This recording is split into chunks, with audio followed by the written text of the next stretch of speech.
And now, Kyle and Steven present another episode of the Go F Yourself podcast. It's Fix. Really? Well, that's embarrassing. The Go Fix Yourself podcast.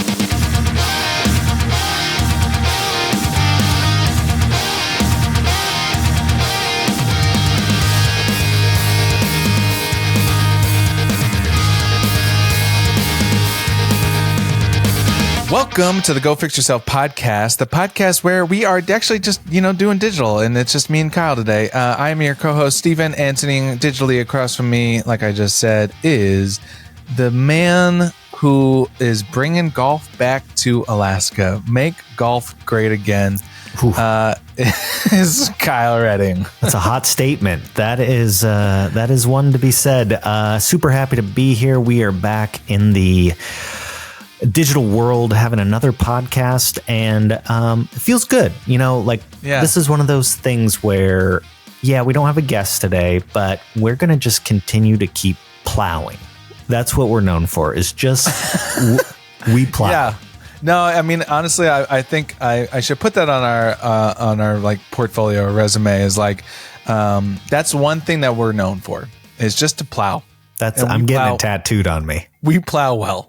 We're not farmers.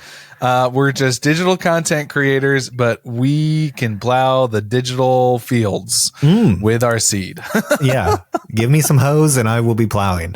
It's a farming joke. So we're back in the saddle. You just got back to town. What? I did 24 hours ago. 48. Yeah, ish. Like 48, like 2 days ago almost. Came in late Saturday and then, right back to it yesterday. And so that's why this podcast is a little late, because it's been kind of a whirlwind. I just, stepped back into the world, the real world, if you will. And I was gone for like 2 weeks. Yeah, and it was a long time. It really was. You know how vacations are. Like, if they're really enjoying it, it goes by super fast, and it kind of did go by super fast. But there was days where it was just like, oh wow, like this is only Tuesday, man. I thought today was like we were leaving tomorrow. So there was days like that. But me and the wife, we went down to where I grew up, upstate New York. And when I say upstate New York, some people think like, city or concrete jungle. No, my friends. We're very, speaking about farmers. Yeah, you're farm people. 100%. Actually, so we were there for a week seeing my family, because that's where, we talk about my parents. That's where they live. So we were seeing them.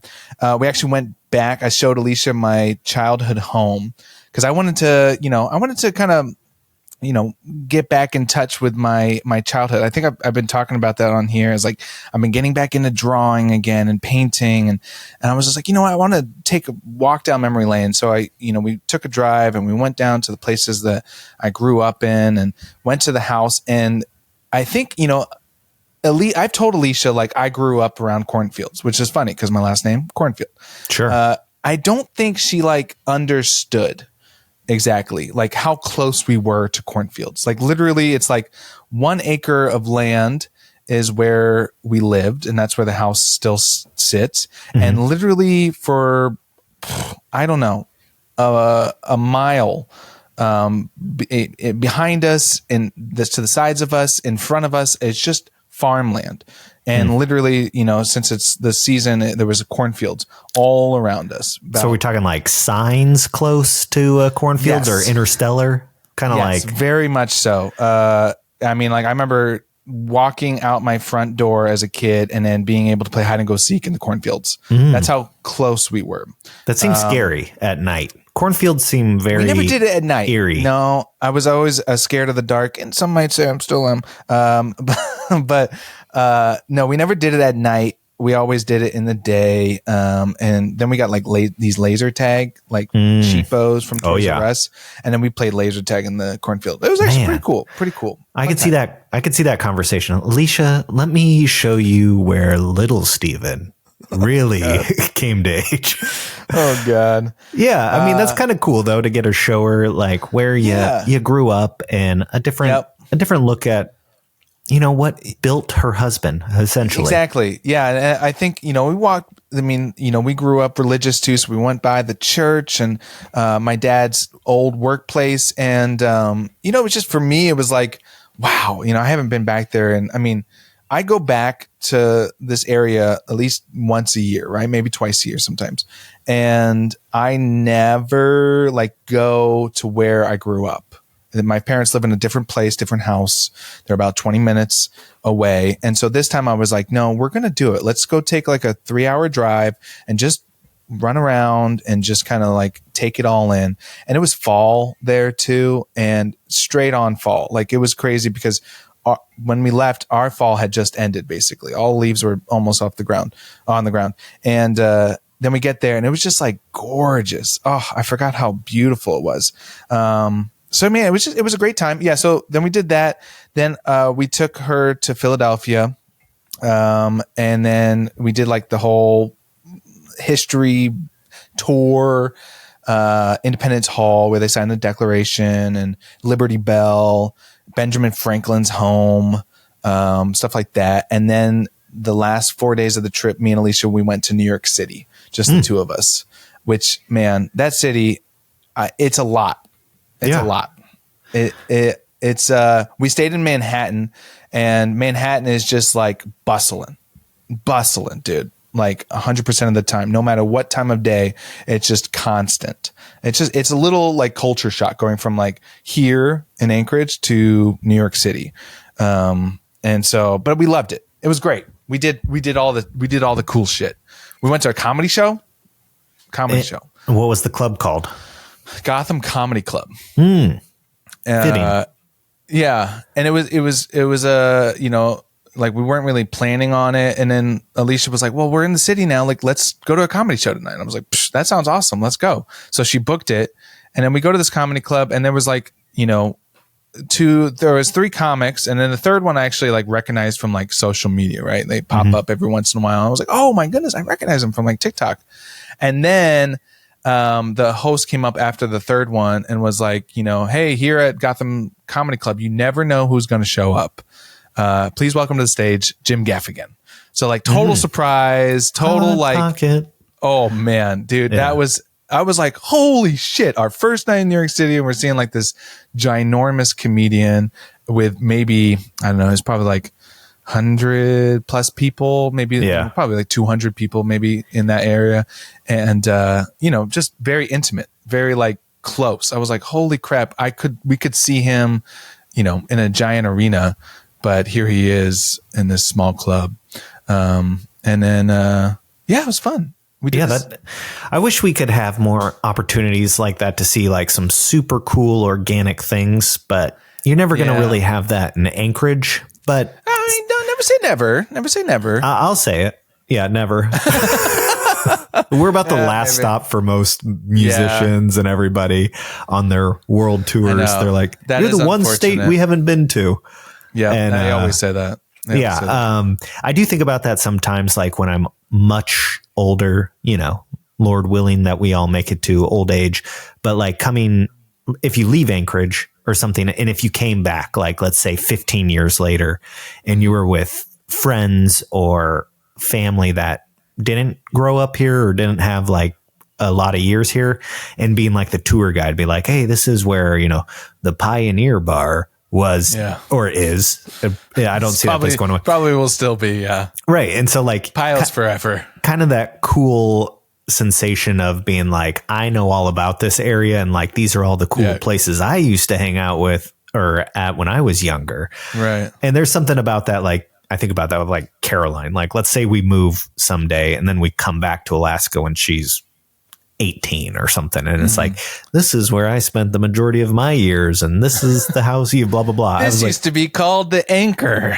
Now it's passed out right Anchorage there. Police Department. Yeah. Oh yeah, there was a stabbing right here, and now it's the police department. Yeah, they go where crime is. I did like that aspect of showing Alicia hometown.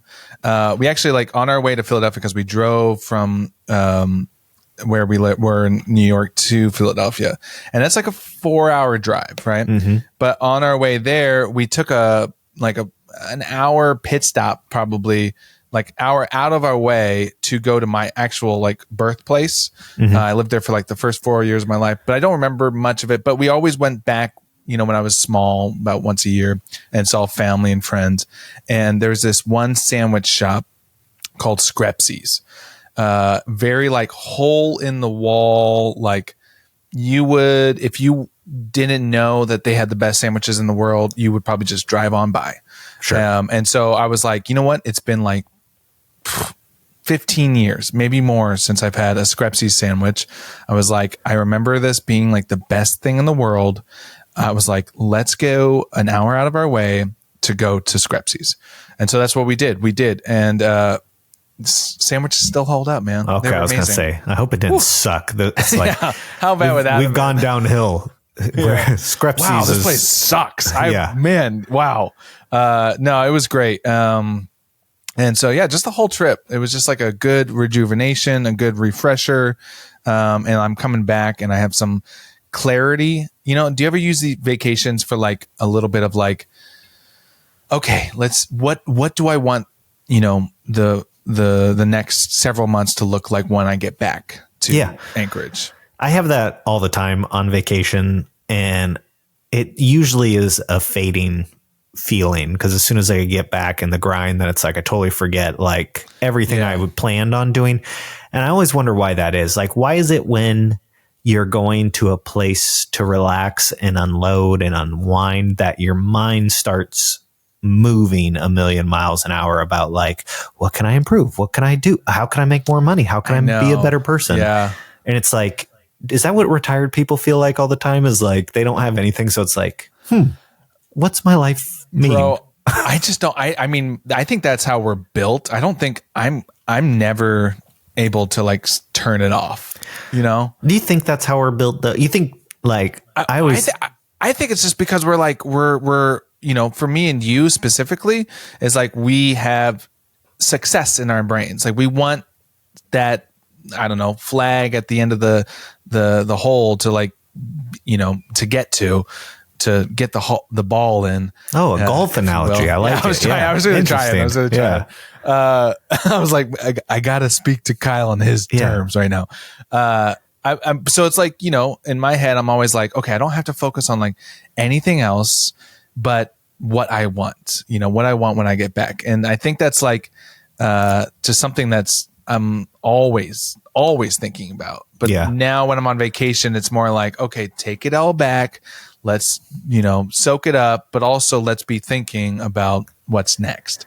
Yeah. I can't turn it off. I think it's more a result of where we're at, like as humans nowadays, because like, I just don't imagine 500 years ago when you're like, let's say you're a cobbler, you're working on shoes every day, right? I don't think you're like thinking as a cobbler, like, man, you know, what am I going to do when I'm retired?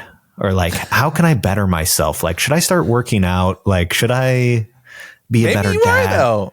Like, I've never been a cobbler. I don't know. Well, I'm also thinking like nowadays with all the information we have and everything, like there's such a strive to like be better and like do more constantly, where I think you just spent like the majority of human civilization, like just trying to survive and like be like, I need to just like provide food. Well, and maybe that's where it is, where we're different from that time period, is like we got the like sort of to a point, we got the survival thing down, right? We were like, when I get back to Alaska, I'm not going to go hungry. I'm not going to like, you know, have to you have first world problems is all you have. Exactly. Right. And so it's like, it's a different, you know, mindset where we also, like you said, we also have access to all this digital content, and it's like, oh, well, I want a piece of that. You know what I mean? I don't know. I think it's just different times, right? Where we have so much more at our fingertips than that. I mean, a cobbler in the 1800s did. Yeah. And that's why I kind of feel like that's why everybody is just so unhappy for the most part nowadays. Maybe because it's a big comparison game to what everybody else has, because you know what everybody else has in the world now. Yeah. Then you basically looked at everybody in your town and you're like, I'm doing okay. You know what? Yeah. As long as compared to those people, I'm doing all right. Yeah. As long as nobody comes and raids and kills all those, I'm doing okay. So got food. That's all I need. I'm trying to keep that in perspective because it's just That's like I want more a lot of times. And I'm like, why do I want that? Is it because I'm bored, or is like at the end of the day, we've won kind of the lottery in life, you and I, and most people we know. And it's like we have hardly any struggles. And so it's like, how do we invent a struggle to overcome? Yeah. And it's just weird, but that's regardless. I think that also comes from is I've been going down some weird YouTube rabbit holes. And I got stuck on this channel that basically is journals of people throughout time. And so it's basically a journal from somebody in some walk of life. And it's like a period of their time that they just kind of read the journal. Mm-hmm. And so the two that I read were very morbid and dark. The first one was an executioner from So we're talking like this is like dark stuff. Sometimes, but I mean, just like the fact that they kept journals, in 1553, and he documented everybody he had to execute and what they had done. Oh. And so it's just this normal dude. That's his job. And he's like, John Francis Sinclair, thief, hung him. And then he goes down the list and he like tells all these stories about different people. And I was like, this is such a weird, like, job in a nutshell. And that's what his family trade was. And his dad did, and his kids did. And I'm like, that's so odd that, Can you imagine? I can't. Because how awful of a PTSD job that would be. Oh yeah. I can't. I mean, no, thank you. I mean, in my head, if that was like my dad's job and like, that was like what I had to do, man, that would be the toughest thing. Well, it's kind of like being like a funeral home director. Like a lot of times that's like a family business and embalming and stuff like that. And it's like, you have a choice, but it's kind of like, hey son, this is what I do. This is what you should do. I do have, actually, it's funny. We just saw like a lot of, this was like Alicia's first time meeting family, right? This was another reason why we wanted to go back, because every time we've gone back, it's been COVID time. And so this was the time. And so we met a lot of family, and we do have, I don't know if he's not a funeral home director anymore, but he was. Mm-hmm. And so he did like the embalming and all that stuff. And I was telling her about this, and she was just like, "Ugh." I was like, yeah, I don't know. Like he did like my grandparents' funerals, and like, I don't know how you do that, especially with loved ones that I was just like, I don't understand. You just get in the mindset, like over time, just dig in and grab these guts out and pull them. Just like, nope, not for me. I don't think they're making a jack-o'-lantern, but I mean, I don't know how they do that. Well, don't they go in and they make the Y cut out? And then they do the ribs and the. Don't they go in and start grabbing stuff? Yeah, I don't know if it's like sloppy joes, like they're kind of like doing it. I'm sure they're. It's not something I'm like Googling. Like, how do they embalm a body? Like, I just imagine like them just being like, all right, let's just get this stuff out of here. And then they just pick up a pile of guts and then, put it in the trash. Well, they put different organs in different bags, and depends if it needs an autopsy or not. And then they have to inject a fluid that goes through the veins to push out basically all the leftover blood and everything. And man, that's so weird. There's a movie. Speaking of this is all Halloween. Yeah, because Halloween is where this we should be releases. Talking scary stuff. Yeah. There's this movie, and I'm trying to remember it. I think it's called The Embalmer. The Autopsy of Jane Doe. Okay. And I watched it with Molly. Oh, really? 2016. I love that Molly will actually like. Emil Hirsch. I know him. And so the premise is that it's exactly that. It's a family. Ooh, creepy. Yeah, it's a family that does a funeral home service, and then they essentially get this body of a Jane Doe, unidentified woman, and they have to do an autopsy on it, and it goes bad.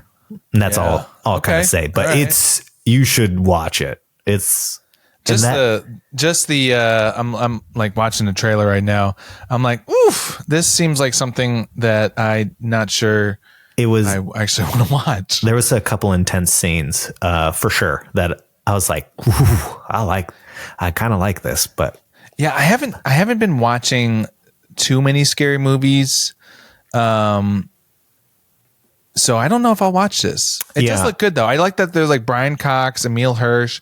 Like I know the director's name. I've seen his name before. So it seems interesting. Yeah. It seems really creepy though. Yeah. 2 years ago, I think it was that the memories have been popping up is when I was like doing the 30 days of October to watch. Yeah. And so those movies pop up. I'm like, man, I watched a lot of movies and like, I think I got to like the 22nd of October and then I like kind of gave up and I binge watch Squid Games because that had just kind of came out not too long ago. I can't wait for season the new one. Yeah, I'll definitely give it an old gander.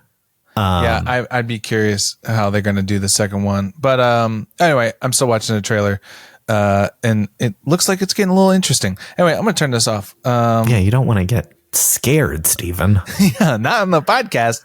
And have you watched any scary movies? I definitely haven't, like I said.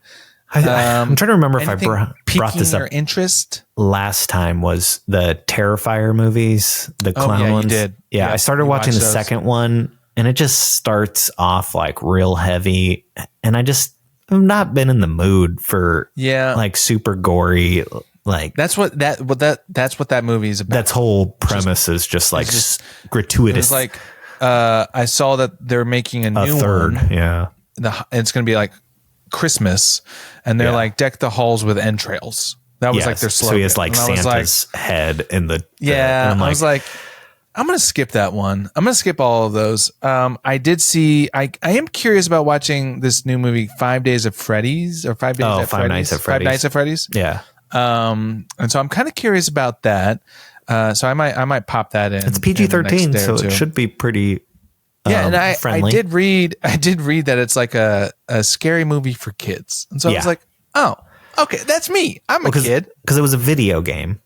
Yes. Very popular on kids' Steam and stuff like that. Yeah. And so then makes sense that they'd capitalize on that. You know, when are they going to make like a Fortnite movie? You feel like probably that soon. would... I feel like that would just kill. Like, why wouldn't they do that? Well, it would have killed a couple years ago. Yeah. I mean, it'd still do all right, but it's like they're missing their chance. But also, like, I don't know. I'm like, I want original content. I want original, content to come back to Hollywood. Not like video game adaptations or reboots or whatever. I'm like, let's go back to the original stories. Yeah, I like that. Or like sequels. I don't like sequels either. Sometimes that new A24 movie that's coming out. It's called Zone of Interest. Never heard of it. I don't think we talked about that. It looks super. It's a super heavy topic. Of interest. Essentially, it's World War II concentration camp, and it's about the guy that runs it, and his family lives next door to the concentration camp. So it's about his home life is what it looks like. It's about his home life and like raising kids as a German concentration camp, operator, and how he has like a normal life while this terrible stuff is going on next door. The commandant of Auschwitz, Commandant Hoss. Oh, thank you. And his wife Hedwig strive to build a dream life for their family in a house and garden next to the camp. Yeah. So they're right next to it. Okay. Yeah. They're because the trailer is like them living their life while there's kind of like screaming and terror going on next door, but like trying to raise his kids to be like, like this is right, this is wrong, like a normal parenting. That's tough. Yeah. But it's like that happened 100%. Like, and you never think about that. Like these guys were like psychos. Someone said, like, a question on Google, is Zone of Interest a horror movie? And like, basically someone says, like, by rendering such extreme inhumanity ordinary, he reawakens us to its true horror. So it's not really like a horror movie. No. But it's just like, it would be like Schindler's List, because that was, if you watch that one, that was like, that was great storytelling, but tough. tough subject, right? Very tough subject matter. I saw that movie when I was 12, maybe. Oh, wow. I was very young. Did you even understand it? Yeah, I was big like World War II, like Okay. interested in everything World War II. And I remember I was terribly sick before like I had a hockey tournament the next day or something. So I was laying on the couch with my family and I was like, what's a World War II movie? And my parents were like, well, you've watched most of them. There's one that we're not really super eager for you to watch, but it's important to understand what this was. And so we watched it. And I remember like, I was like, this is black and white. Is this made in like the 40s or 50s? Like just being a child, like I didn't understand it was like an artistic choice. Yeah, I read somewhere why they did that. I can't remember exactly why Spielberg decided to do that, but it was like, and then there was like that one red dress girl. Like that's the only thing in color. The girl in the red dress, and that was like at its time, like kind of like before pre-visual effects, right? It was just like that was still like a big deal. Like, whoa, how do they do that? You know? So that was, but man, yeah, I've only watched that movie once, and I probably watched it. I was probably in my teenage years, similar to you. It's one of those definitely older. Yeah, one of those movies like I don't ever have the urge to watch again. Like it's just not like, hey, let's sit down. It's Friday night. Like Passion of Christ. Right. I'm not like, excited to dive into that story again and watch that. No thanks. I just saw a freaking reel from the two guys. I sent you that video from the Chad and JT. Yeah.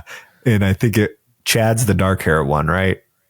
Sure. I don't know. The dark haired one that JT. Either way. JT. Yeah. So he's talking about taking a girl on a first date who was one of his good friends to the Passion of the Christ. Oh God. She's like a super Christian girl. He's not. And they're watching the movie and he has a crush on her, but they're just friends. And he looks over and she's crying, obviously, because it's a super heavy movie, especially if you're not religious, it's heavy. But like when you have that connection to it. And so he's like, yeah, I thought I was smooth. I picked up the armrest and put my arm around her to comfort her. And basically goes on to explain how he started becoming aroused. Oh God. Oh, that's awful. During that movie, out of all movies. Oh man. Oh, I mean, it was just a funny delivery of how he was talking about it, but well, I mean, yeah. So I'm not watching any of those movies. I am going to watch Mission Impossible, the new one here soon. I'm going to work my way through that. And then, we haven't watched too many movies. I've been more focused on like, watching stuff that is going to make me a better filmmaker. Right. Uh-huh. Yep. So like for this short film, it's like, I've been watching things that I'm like, getting inspiration from and, I should, that's a good idea. I'll change this in the script. And, so I've been watching a lot of Pushing Daisies, which is one of the TV shows that I'm like huge. If you've seen the Indiegogo, like I have a couple inspirations and Pushing Daisies is like numero uno. It's very like whimsical Tim Burton narrator, stuff like that. Right. So I've been watching a lot of that. And just like kind of romantic comedies here and there. Oh, rom-coms. I did watch, on the plane, actually the whole way to New York. Cause we had so many like long flights and layovers. I binged the whole series of the Fall of the House of Usher. Yep. Have you seen that yet? I haven't watched it. No. It's good. I liked it. I really did. It's different than like Hill House or Bly Manor, like the guy Mike Flanagan's done before in the past. But it definitely was. There were some moments, dude. There was one moment where like I'm not going to give anything away, but like it was a big jump scare, giant jump scare, and I'm sitting in the aisle seat, so I got a leash on the window, and I got this like random dude on my left, and like I am like did you grab him? Oh my dude. Okay. So here, let me set this up. Actually, this is pretty funny. I don't know why I haven't thought about this, but like, there were some moments where like I wanted to hide it. Right. So I'm hiding my phone. Yeah. Yeah. And so I'm like, oh man, this is like fucking like, there's a scene where there's like some gore. Right. And so I'm just like trying to hide it. And so I'm leaning down on my tray, and I'm like trying to like, put my arms out so that Alicia doesn't see, or this guy next to me, or it might have been a girl. Anyways, there's this giant jump scare. And speaking of hey, Alicia, sorry, I'm doing a podcast. I forgot to tell you.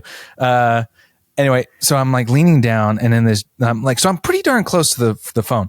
And so as soon as like this jump scare happens, I flail back, dude, like hitting Alicia and the person next to me. I was like, it made me jump, dude. It was like, and I like startled everybody. I was like, and it was like, a night flight. So like everybody's asleep, and I'm like in there in my own little zone watching a horror movie. So I just like flail back, and like my headphones come off, and it was just like a little embarrassing. And I was just like, what? I was like, man, I was a giant jump scare. And I just go back. Paddington. I'm watching Paddington. Yeah. But yeah, there was some moments definitely where I was just like, holy shit, but that moment in particular. And if you watch the show, you might be able to guess what jump scare, but definitely watch it. The first episode, or is it the second episode? I think the first episode sets it up. The second episode is like when it starts to get like intense. And that episode, like Alicia asked me if I was watching porn. Oh yeah. So that'll give you one little like glimpse of what. Don't watch it on the plane. Yeah. And then it turns into a horror movie for sure. And so definitely I would say if you're into like scary stuff, watch that. That's pretty good. Yeah.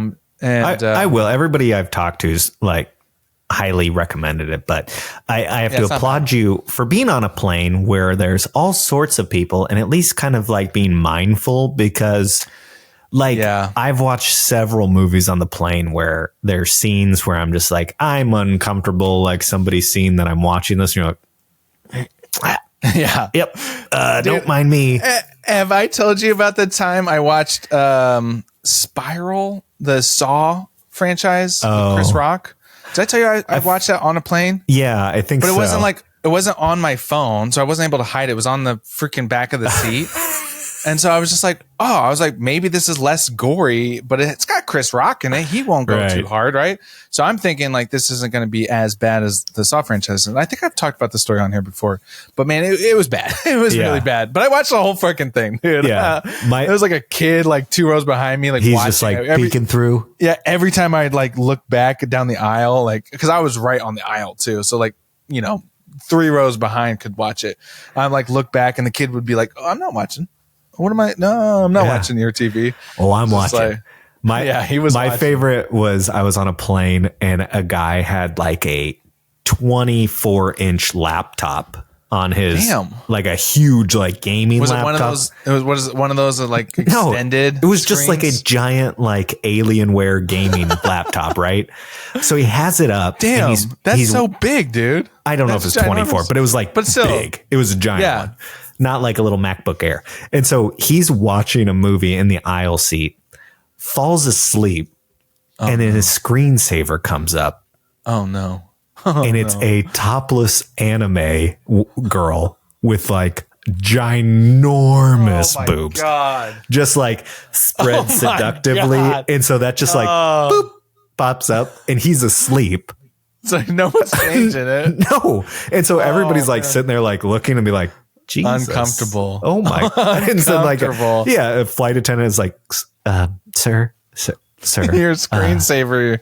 Oh my God. Your screensaver is offensive to dude. What if he was just trolling everybody? I mean, he might have. It's probably like just faking it.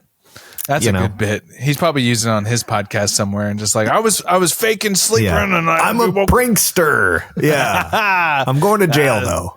Ronnie, I don't know why I said Ronnie. We have a friend. Ronnie, it was Ronnie, actually. Now that you say that from Fira. I imagine his name would be Ronnie and like, Ronnie strikes again. Oh, dirty Ronnie in the voice. Yeah, that makes sense. I was going to ask, how's the video or the film coming with Kickstarter stuff? Everybody everybody been pretty supportive for the most part. Oh my goodness, dude. Massive amounts of support. Overwhelming massive amounts of support. The Indiegogo, I think so. There's like one thing that's like I wanted to keep updating people that Indiegogo was happening and here's what we're doing. And I was like, oh, I'll be able to do this on vacation and I'll be able to work. And like, no, none of that happened. Right. I might have like posted like 2 or 3 times. Right. But I wanted to keep giving people an update. So I actually extended the Indiegogo campaign. Yeah. Just because I was like, in my head, I was gone for 14 days. I was like, I really wasn't mindful of what I was doing and what I was promoting and how I was promoting it. And I wanted to share more. And so I extended it to the end of the November, basically. And we actually, and then the reason why too, is like, I did it such a short amount of time in the beginning because we were supposed to be filming mid-November. Right. But then we postponed it to the first week in December and second week of December. And so like now I'm like, okay, now is the time that I'm really going to be going gung ho. But a lot of people have been giving money, which is amazing. It's one that's a difficult thing for me still, is like asking people for money. And like, when you're promoting something, you have to be very direct, right? Yep. It has to be like a call to action, like do this. And so I was phrasing it like, hey, go check it out, see all the videos and the graphics I made.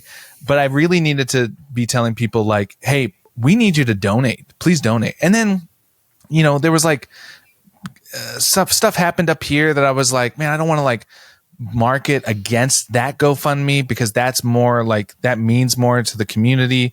And so also there was a bunch of other things. So I was like, you know what? November is going to be the month of marketing. And so basically from when this podcast hits till the end of November, this Indiegogo will be going live. It is live now at allergictolovefilm.com. But, so I wanted to really give it its time. It's due. For Thanksgiving. So giving thanks for Allergic to Love. I was thinking, have you thought of any like creative marketing ideas? Because like one that sticks out is, did you ever watch the movie Major League back in the day? Oh, wow. Yeah. That's a blast. Like way back, Charlie Sheen, all that stuff. Yep.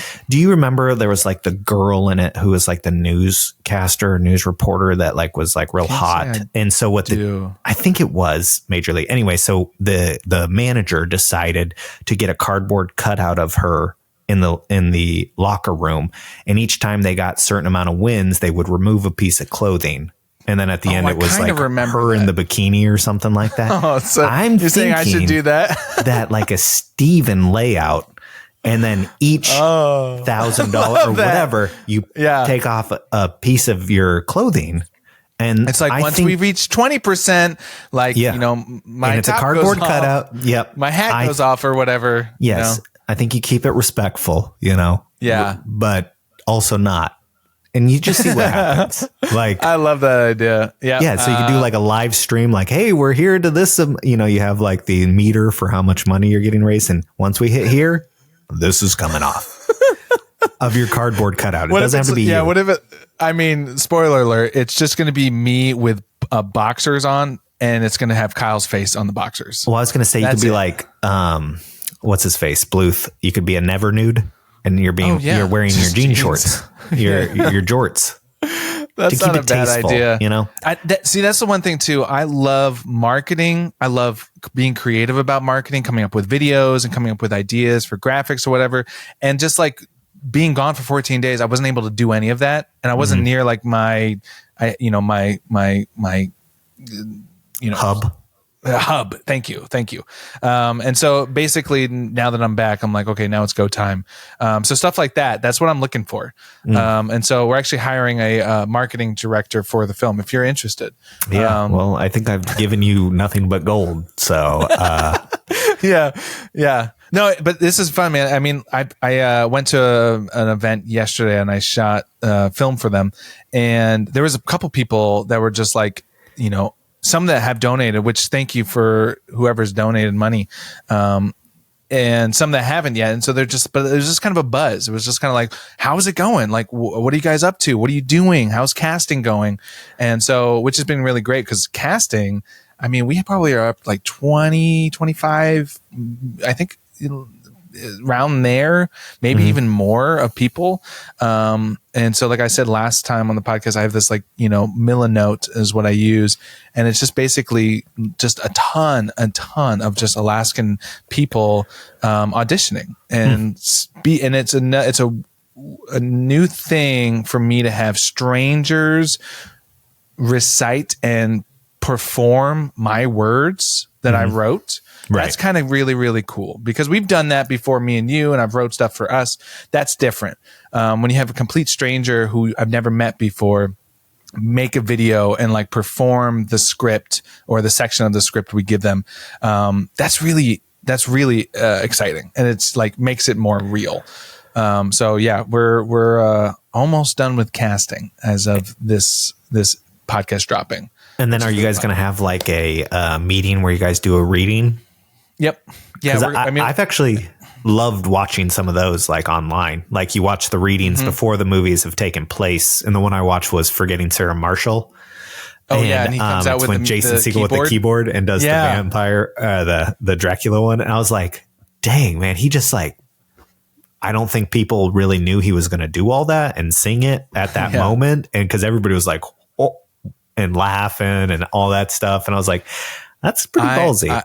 I love that video. And I think it's because of that video and like other videos of like the last Office reading, right? The last episode of the Office reading, like that I was like, oh, we have to film whatever rehearsals we do. Sure. So we are planning on like, so basically how, and I'll probably use this as a clip is like, we're going to choose the people that we are like, excited about.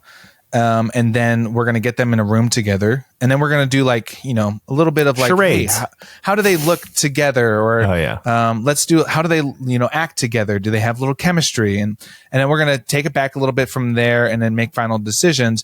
And then once that happens, we're going to go into rehearsals. So basically that means like maybe just my living room or someone else's living room or whatever. And then basically getting everybody, and we're just going to be like, I'll be giving directions and we'll be performing, they'll be performing, and we'll just be like a creative collaboration going back and forth. So that's what we're doing. And then we are filming the first week in December, and the second week. So we're doing it, over a week, I think right now. Sweet. So very exciting. I'm very excited. I'm also very nervous about it because it's that means you care. That means you care. Steven. I think it's another thing too. It's just like adds a whole nother like level of like nervousness with this crowdfunder where it's like, I can't do this without people's help. And so that's another level of nervousness. And, we have a deadline, right? And so, but it's very exciting and, a lot of cool things are happening. And, So thanks for asking. I think you just go on a 30-day trip in November and you do the craziest things for money. For every week you have to do something insane. Like a polar plunge of some sort. I thought about like doing because you can do rewards on the website, and I thought about being like, I will tattoo everybody's name, the title of the film on me. And whatever. And whoever pays the most gets to pick the location. What if you had to get a neck tat? I know, but that's what I'm saying. Like, what if someone was like, I want it right on, right above your allergic to love, your left eye. Yeah. And I was like, there's no.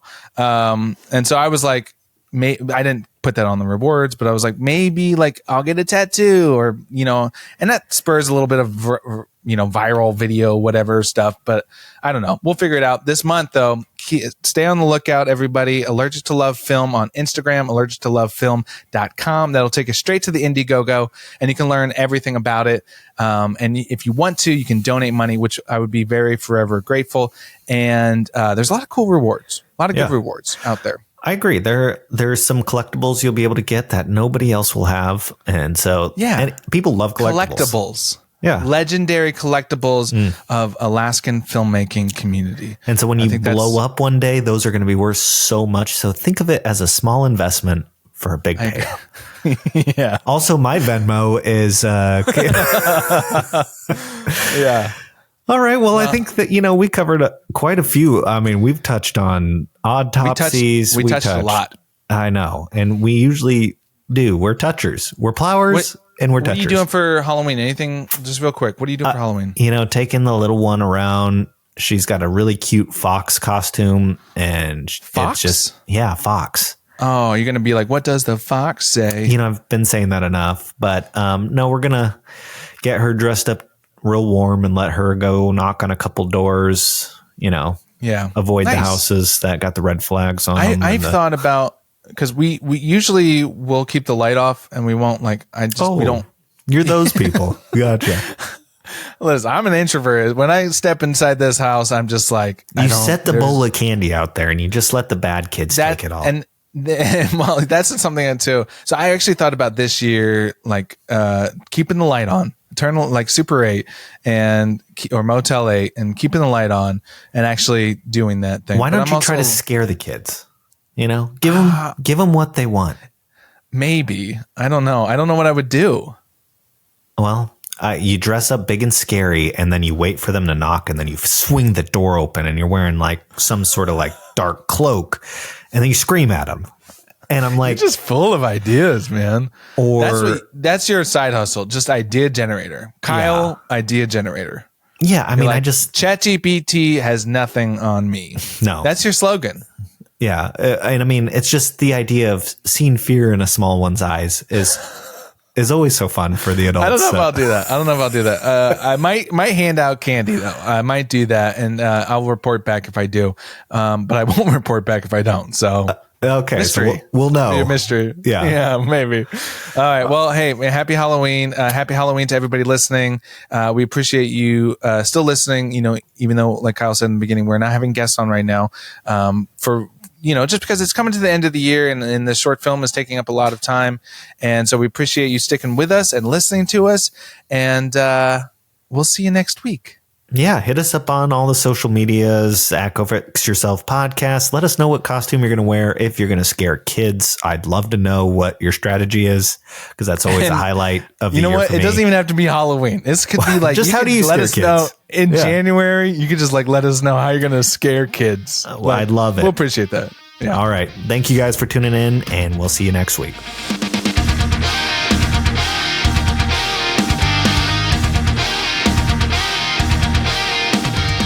Thanks for tuning in. Kyle and Steven will be back with a new episode next week. In the meantime, check out GoFixYourselfPodcast.com. And remember to always go fix yourself.